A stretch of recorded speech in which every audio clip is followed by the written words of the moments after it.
बाहेर पाऊस चालू असताना आपल्याला कुरकुरीत खाण्याची इच्छा होते आणि तुमच्याकडे कोणतीही भाजणी नसेल तर अगदी सोप्या पद्धतीने फक्त बेसन आणि तांदळाचं पीठ वापरून आपण अगदी कुरकुरीत तोंडात घालताच विरघळणारी चकली बघणार आहे आणि अगदी कमी साहित्यामध्ये ही चकली आपण बनवणार आहे। तर थोडाही वेळ न घालवता या रेसिपीला सुरुवात करूयात। तर इथे मी 1 वाटी बेसन घेतले, बघू शकता कोणतीही 1 वाटी सेट करा, त्या वाटीने 1 वाटी बेसन आणि 2 वाटी आपण तांदळाचं पीठ घालणार आहे। त्यानंतर घालूया तीळ, तर एक अर्धी वाटी मी तीळ घातले। चवीनुसार मीठ घालून घेऊयात। तर साधारण 1-2 चमचे होईल इतपत मी छोटे चमचे मीठ घालून घेतले। आता लाल तिखट घालून घेऊयात। तर हे 2 ते 3 चमचे मी लाल तिखट घालून घेतले। आता हे लाल तिखट प्लेन लाल तिखट नाही आहे, ह्याच्यामध्ये सगळे मसाले ॲड केले। कोल्हापूरची चटणी आहे ही, दिसायला अगदी लालसर दिसते पण चवीला तिखट नसते, असं हे लाल तिखट आहे। आता तेलाचं प्रमाण बघा, तर अर्ध्या वाटीला थोडंसं जास्त तेल घेतले मी। तेल आपण एका भांड्यामध्ये काढून घ्यायचं आणि कडकडीत आपण गरम करण्यासाठी हे तेल ठेवून द्यायचं। तर आता इथे मी हे तेल तापवण्यासाठी ठेवून देते।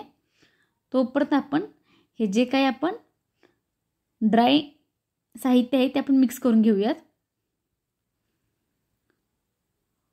आणि तेल चांगलं कडकडीत तापवून घेतले आणि ते आता आपण तेलाचं मोहन आपण यामध्ये ओतून घेऊयात। यामुळे काय होतं की चकली आपली अगदी कुरकुरीत होण्यास मदत होते। तेलाचं मोहन ओतल्यावर आपलं पीठ हलकं होतं आणि चकली आपली कुरकुरीत होते। गरम मोहन असल्यामुळे चमचानं पहिल्यांदा मिक्स करून घ्यायचं आणि नंतर तुम्ही हाताने या पद्धतीने सर्व तेल या पिठाला चांगलं चोळून घ्यायचं।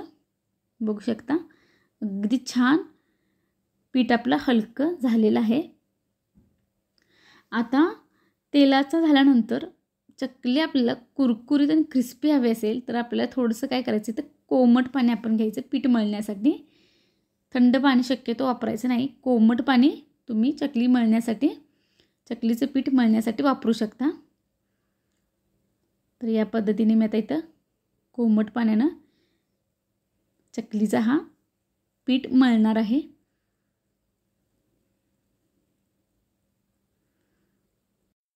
पाणी अगदी थोडं थोडं घालत आपण हे पीठ चांगलं मळून घ्यायचं, म्हणजे चकली आपली छान होते।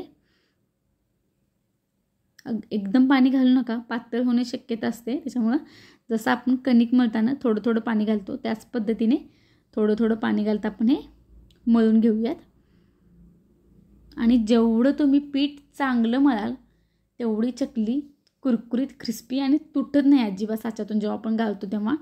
त्याच्यामुळे पीठ जेवढं चांगलं मळता येईल 15 ते 20 मिनटं चांगलं मळून घ्या, नंतर आपल्याला काही त्रास होत नाही, चकली कुठंच तुटत नाही। त्याच्यामुळे मळण्यामध्ये अजिबात कंटाळा करायचा नाही।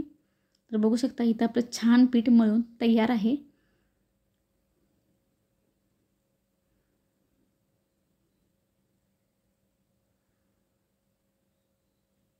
इथं आपलं पीठ छान असं मळून तयार झालेलं आहे। आता झाकण लावून 15 ते 20 मिनटं आपण याला भिजवण्यासाठी ठेवून देऊयात। आणि इकडं आपण तेल तापवत ठेवणार आहे। तर गॅसची फ्लेम अगदी मीडियम फ्लेम केली आहे। मीडियम फ्लेमवरती आपण तेल तापवून ठेवलेलं आहे। 15 मिनटं झालेले आहेत। 15 मिनटानंतर आपण बघूयात पीठ छान असं पीठ बऱ्यापैकी मऊसूत झालेलं आहे। पाण्याचा साधारणसा हात घ्यायचा, जास्त पाणी घ्यायचं नाही, नाहीतर चकली तुटते मग। आणि परत 5-7 मिनटं आपण हे मळून घेऊयात। जितकं तुमच्या साच्यामध्ये पीठ बसतं तेवढा गोळा घ्यायचा, परत छान असा मळून घ्यायचा। चांगला मळून घ्या म्हणजे चकली अजिबात तुटत नाही। आता इथे मी चकलीचा साचा घेतला आहे, बघू शकता या पद्धतीने।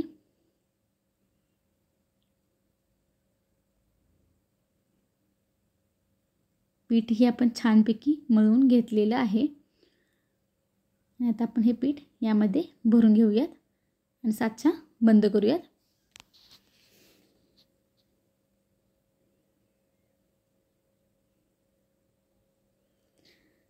पीठ झाकून ठेवायचं म्हणजे वारंडत नाही, त्याच्यामुळे झाकून ठेवायचं पीठ। आता चकली घालण्यासाठी इथे मी कागद घेतलेत। कागद शक्यतो कागदच वापरा, कारण आपल्याला पटकन उचलू शकतो आपण आणि भांडेही जास्त पडत नाही. आता आपण चकली या पद्धतीने घालून घेऊयात. तर मी जराही पिठाला हात लावलेला नाही. बघू शकता तुम्ही, कुठेही चकली आपली तुटत नाही. एकसारखी छान असे काटे येतात चकलीला आणि एकसारखी चकली गाळली जाते आपली. त्यासाठी फक्त पीठ चांगले मळलं की आपल्याला छान चकली जशी पाहिजे तशी चकली आपण गाळू शकतो.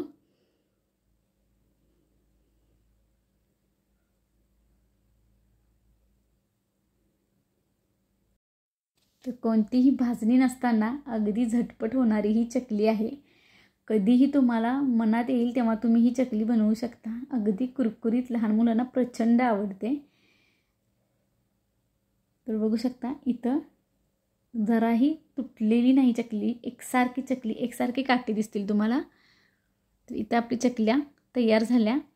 आता तेल इथं चांगलं तापलेलं आहे. छोटासा गोळा घालून बघते, पटकन वरती येतो पण करपत नाही, याचा अर्थ तेल आपलं छान तापलेलं आहे.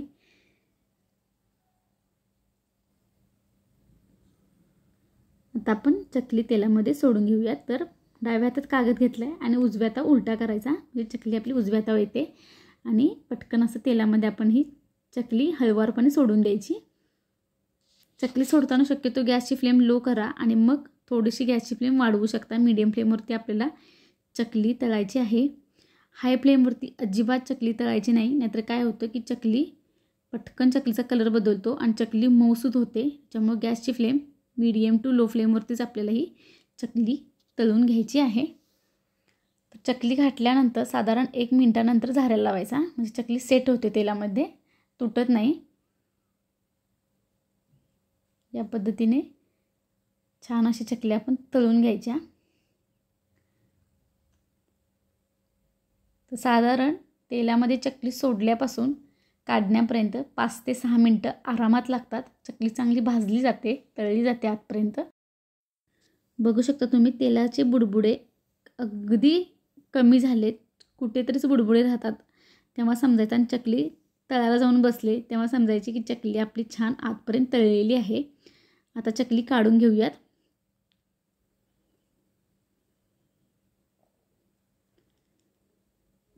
पूर्णपणे तेल नितळून घ्यायचं आणि मग चकली आपली काढून घ्यायची. आणि याच पद्धतीने बाकीच्याही चकल्या आपण करून घेणार आहे आणि तळून घेणार आहे. पूर्णपणे तेल नितळून घेतले आणि चकली आपण काढून घेतली. आता इथं तुम्हाला एक गोष्ट सांगायची होती की बाकीचे सर्व चकल्या आता मी तुम्हाला करून दाखवणार नाही आहे. फक्त एक टीप सांगायची, जेव्हा केव्हा तुमचा हा साच्यातलं पीठ संपेल तेव्हा परत भरताना पाण्याचा हात घ्यायचा, हलकासा पाण्याचा हात घ्यायचा, जास्त पाणी घ्यायचं नाही, आणि चांगलं पीठ मळायचं आणि मगच आपण ते साच्यामध्ये भरून घ्यायचं.